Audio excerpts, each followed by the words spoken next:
In today's video, I'm going to teach you how to disable Zaps in Zapier. Now, Zapier is an excellent tool for automating tasks between different web applications, and Zaps themselves are at the heart of this magic. However, there might be times when you need to pause a Zap temporarily. Perhaps you're testing a new configuration, or maybe you've identified a change in one of the apps you use that needs attention. Whatever the reason, knowing how to disable a Zap is an essential skill for managing your automations. Let's dive right into it. First, you'll want to begin on your Zapier dashboard. The dashboard is your central hub for everything Zapier related, where you can view and manage all your automations, or Zaps.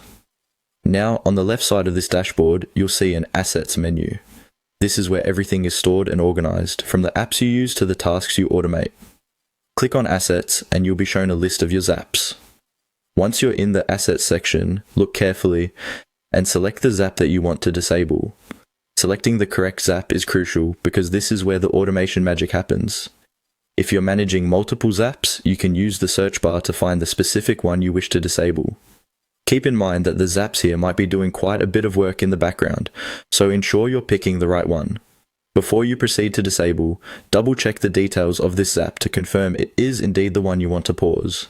This step is especially important if your Zaps perform critical functions for your workflow. Once you've selected your Zap, look towards the right section of the interface for the toggle switch.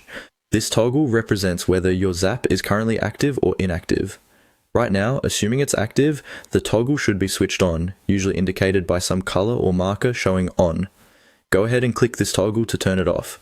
Turning off the toggle disables the Zap, effectively pausing any automation associated with it.